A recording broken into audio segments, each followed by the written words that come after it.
გამარჯობათ მეგობრებო, მოგესალმებით მძიმე დარტყმის YouTube არხზე. ამ ვიდეოში ვისაუბრებთ გასული დეკადის საუკეთესო ფეხბურთელებზე.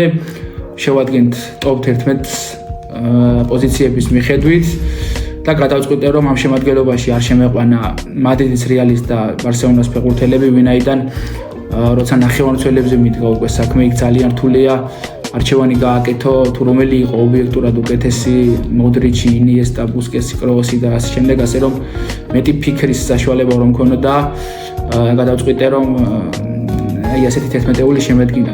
დავიწყოთ, მოდი მეკარით, კარში ჩავაყენე მანუელ ნოიერი, რომელიც ბოლო 10-15 წლის განმავლობაში საუკეთესო იყო როგორც კარის ხაზზე, ასევე გამოსვლაზე და ფეხით თამაშით. ვიცით მას შემდეგ რაც პეპ გვარდიოლამ თავისი სათამაშო სტილი დაამკვიდრა ფეხბურთში, რამდენად მნიშვნელოვანი გახდა ეს ასპექტი მეკარისთვის. ხშირია გუნდები როცა თამაშობენ პრესინგს, ასე რომ იქ წნეხში მეკარის მოქცევა ხდება და აუცილებელია კონდეს დამატებით ეს იარაღი და შეეძლოს ფეხით კარგად თამაში. არ გამჭიროებია პრინციპში ამ გადაწყვეტილების მიღება, ვინაიდან გერმანელი მეკარი ალბათ ბევრი საზრით ისტორიაში საუკეთესოც კია. რაც შეეხება მარცხენა მცველს, მარცხენა მცველად დავაყენე დეივიდ ალაბა. ამ ფეხბურთელმა 2012-2013 წლებში მოახერხა იმდენი, რომ კონკურენცია გაეწია მარსელოსთვის, საწყის ეტაპზე ბაიერნში თამაშობდა შესანიშნავად, იყო ერთ-ერთი საუკეთესო განაპირა მცველი. შემდეგ უკვე გაუჩნდა ის ამბიცია, რომ შეეძლო მუენის ცენტრში თამაში, ხშირად უწევდა მას ავსტრიაში ნახევარმცველებთან ერთად მოქმედება, სურდა იქ როგორც ბარსელონას, როგორც რეალს, თუმცა განიხილავდნენ ფლანგის მცველად და არა მუენის ცენტრში. ასე რომ მისი ტრანსფერი რეალში ცოტა დაგვიანდა, უწევდა ცენტრალურ მცველად თამაში, თუმცა არც იქ გამოიყურებოდა ცუდად, ბოლოს უკვე ტრამვამა შეაწუხა და დაახლოებით წელზე მეტიც კი გაუცდა. თუმცა იმ წლების გამო, რომელიც მან ბაიერნში ჩაატარა მარცხენა მცველის პოზიციაზე, მოხვდა დღეს ჩემს 11-ულში.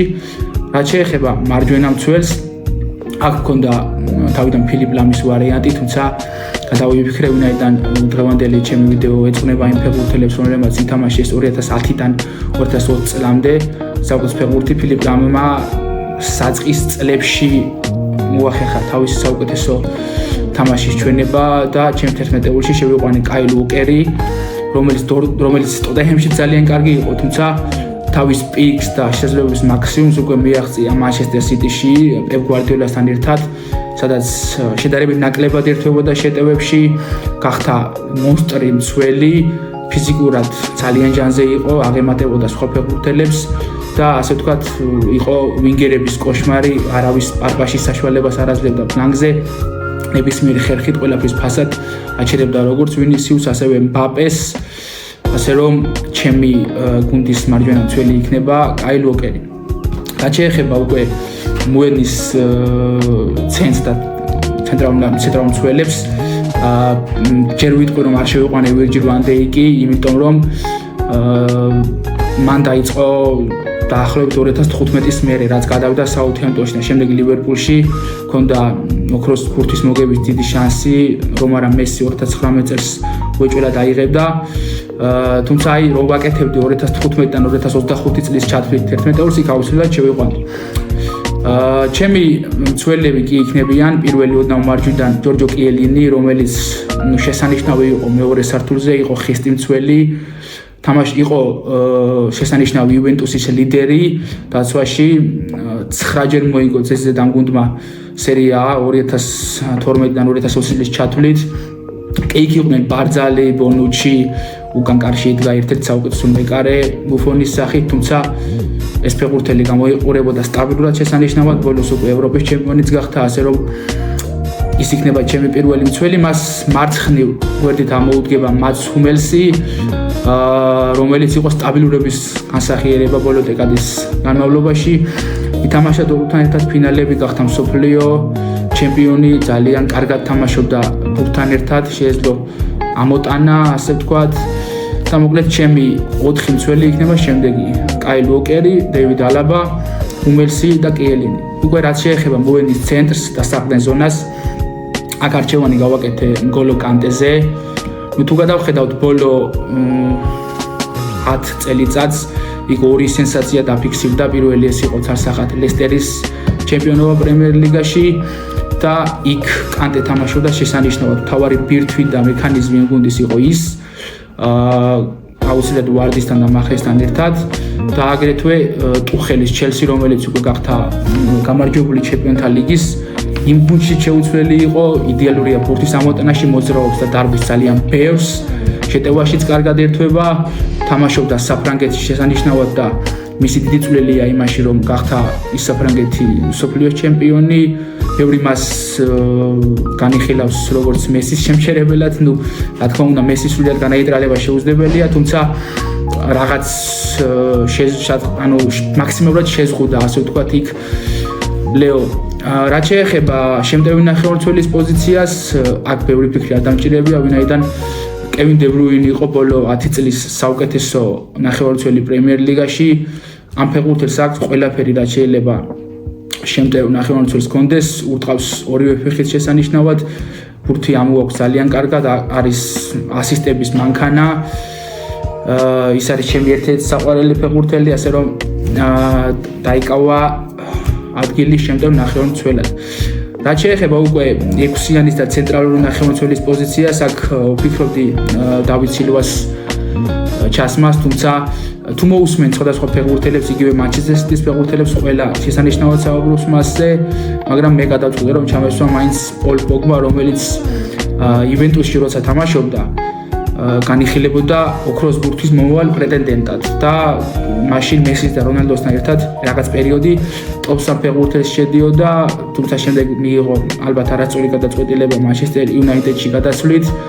თუმცა იმ იუნაიტედშიც ალბათ ერთ-ერთი ყველაზე ნათელი წერტილი იყო გუნდის სეზონის საწყის ეტაპზე აკეთებდა ბევრ ასისტებს, გვახსოვს მატჩი, როცა 4 ასისტიც კი გააკეთა. ვერ შედგა მართალია ის ფეხბურთელი მისგან, რასაც ველოდით, თუმცა აუცილებლად დატოვა კვალი ფეხბურთში, საფრანგეთშიც კანტესთან ერთად შესანიშნავად მოქმედებდა, ჰქონდა უმაგრესი შორეული პასი, ბევრს გახსოვთ ალბათ მოურინოს ვიდეო, როცა ამბობს რომ აქვს ხარისხი იმის, რომ ერთი ფლანგი და მეორე ფლანგზე ზუსტი პასი გადაეტანოსო. ასე რომ ჩემი ნახევარმცველები იქნება შემდეგი კანტე, პოგბა და მათზე ოდნავ წინ კევინ დე ბრუინი. რაც შეეხება უკვე შემტევ სამეულს, აქ მარჯვენა ვინგერად დავაყენე ცალსახად მოჰამედ სალახი, რომელიც რავი რომ არა ის ტრამვა ფინალში რეალთან და სერხიო რამოსთან ეპიზოდი შეიძლება გახთარიყო გამარჯვებული და მოიგო ოქროს ბურთი, ვისაც ეჭვიგებარებოდათ მის შესაძლებლობებში, თუნდაც წელს ყველა ვხედავთ როგორი საოცარ ციფრებზე გადის, როგორი სეზონი აქვს. არა მარტო ლივერპულში, არამედ რომაშიც ძალიან მაგრად თამაშობდა, უბრალოდ ერთ-ერთი დამაგვირგვინებელი ფაზა ჰქონდა შედარებით სუსტი და ეს ყველაფერიც კლუბთან ერთად გამოასწორა და მანესთან და ფირმიოსთან ერთად შექმნა ალბათ ისტორიაში ერთ-ერთი საუკეთესო შემტევი ტრიო და თუნდაც მანე და ფირმინოს წასვლის შემდეგ თუ არაფერი მოკლებია სალახს თუ არ მოემატა პირიქით როგორც ფეხბურთელს. რაც შეეხება მარცხენა ვინგერს, აი ეს ვიდეო შედარებით ნაკლებად არის სტატისტიკური და რაღაც სტატისტიკაზე გათვლილი, უფრო ფეხბურთელების სათამაშო პიკიდან, სათამაშო ფორმიდან გამომდივარ, თუ უშუალოდ როგორ თამაშობდნენ ისინი ფეხბურთს, ასე რომ მარცხენა შემტევად მე დავაყენე ედენ აზარი, რომელიც რაღაც პერიოდი და ახლობით 3 წელი მაინც იყო პრემიერ ლიგის საუკეთესო ფეხბურთელი. ჰქონდა მას ისეთი უნარები, რომ თამაშის ბედის გადაწყვეტა შეეძლო, ცენტრიდან კარეს არამდე ბოლომდე მისვლა დრიბლინგის წყალობით, ჰქონდა ძალიან კარგი დარტყმა.